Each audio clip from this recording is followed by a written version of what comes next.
അയ്യപ്പൻകോവിൽ അയ്യരുപാറ എസ്റ്റേറ്റിലെ തൊഴിലാളി ദ്രോഹ നടപടിക്കെതിരെ പ്രതിഷേധ പ്രകടനവും യോഗവും നടന്നു. സംയുക്ത സമരസമിതിയുടെ നേതൃത്വത്തിലാണ് പ്രതിഷേധ പരിപാടി സംഘടിപ്പിച്ചത്.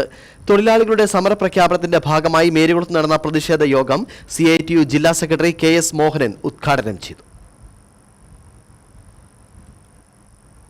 മേരികുളം അയ്യരുപാറ എസ്റ്റേറ്റ് തുറന്നു പ്രവർത്തിപ്പിക്കുക, 2 വർഷത്തെ ബോണസ്, ഗ്രാറ്റുവിറ്റി, പ്രൊവിഡന്റ് ഫണ്ട്, ഇതര ആനുകൂല്യങ്ങൾ ഉൾപ്പെടെ തൊഴിലാളികൾക്ക് നൽകുക എന്ന ആവശ്യങ്ങൾ ഉയർത്തിയാണ് അയ്യരുപാറ എസ്റ്റേറ്റിലെ തൊഴിലാളികൾ സമരത്തിലേക്ക് നീങ്ങുന്നത്. ഇതിന്റെ മുന്നോടിയായിട്ടാണ് സമരപ്രഖ്യാപന സമ്മേളനവും പ്രതിഷേധ പ്രകടനവും അയ്യപ്പൻകോവിൽ മേരികുളത്ത് സംഘടിപ്പിച്ചത്. താണോലിക്കരയിൽ നിന്നും ആരംഭിച്ച പ്രകടനം മേരികുളം ടൗൺ ചുറ്റിയ ശേഷം പൊതുയോഗ വേദിക്ക് സമീപം അവസാനിച്ചു.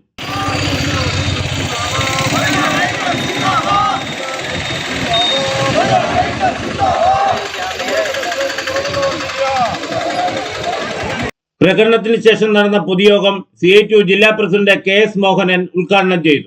പ്രശ്നം ഒന്നാണ്, പണിയെടുക്കുന്ന ജീവിക്കാൻ വേണ്ടിയാണ്.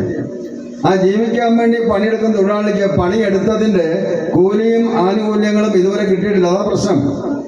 പുതിയ ആനുകൂല്യത്തിന് വേണ്ടിയല്ല, നിലവിൽ ജോലി ചെയ്ത വകയിൽ കിട്ടാനുള്ള ശമ്പളമുണ്ട്, ബോണസ് ഉണ്ട്, ലീവ് ശമ്പളമുണ്ട്, എല്ലാ ആനുകൂല്യങ്ങളുണ്ട്. 2 വർഷക്കാലത്തെ കുടിശ്ശികയാണ്. ഈ ഏലത്തോട്ടം മേഖലയിൽ ഇപ്പൊ ഞങ്ങളെല്ലാം ഈ ഇടുക്കി ജില്ലയിലെ ഏലത്തോട്ടം മേഖലയിൽ എല്ലാം പോകുന്നവരാണ്. വേറെ ഒരു തോട്ടത്തിലും ഇങ്ങനെ അവസ്ഥയില്ല. ഇപ്പൊ ഈ വർഷം ഏലത്തിൽ ഉത്പാദനം കുറവാണ്, പ്രയാസം ഉണ്ടെന്നൊക്കെ പറയുമ്പോഴും എല്ലാ തോട്ടത്തിലും ജോലി നടക്കുന്നുണ്ട്, തൊഴിലാളിക്ക് ശമ്പളം കിട്ടുന്നുണ്ട്. ജോലിയുടെ കാര്യത്തിന് ശമ്പളത്തിന്റെ കാര്യം തടസ്സമില്ല. വരുമാനം കുറവായി ഈ വർഷം. അതൊക്കെ കാലാവസ്ഥ ചതിച്ചതുകൊണ്ടാണ്. കഴിഞ്ഞ വർഷം വേനൽ കഠിനമായിരുന്നു, വേനൽ മഴയില്ല. പക്ഷെ എന്നാലും എല്ലാ തോട്ടം നടക്കണമല്ലോ. എല്ലാ തോട്ടത്തിലും തൊഴിലാളിക്ക് ജോലി കിട്ടുന്നുണ്ട്, ആനുകൂല്യം കിട്ടുന്നുണ്ട്, ശമ്പളം കിട്ടുന്നുണ്ട്. ഇവിടെ ജോലി കൊടുക്കാനാളില്ല, ജോലിയില്ല, കൂലി കൊടുക്കാനാളില്ല. നേരത്തെ ജോലി ചെയ്തതിന്റെ കൊടുക്കേണ്ട കാര്യങ്ങൾ ഒന്നും കൊടുക്കാൻ ആരും ഉത്തരവാദിയില്ല. ഈ മുതലാളി എന്ന് പറഞ്ഞ പുള്ളിക്കാരൻ കുറെ കാലം ജയിലിലായിരുന്നു, അതിന് തൊഴിലാളി ഉത്തരവാദിയില്ലല്ലോ. CITU, BMS, INTUC, NLC തുടങ്ങിയ തൊഴിലാളി സംഘടനകളുടെ സംയുക്ത നേതൃത്വത്തിലാണ് പ്രതിഷേധ റാലിയും പൊതുസമ്മേളനവും മേരികുളത്ത് സംഘടിപ്പിച്ചത്.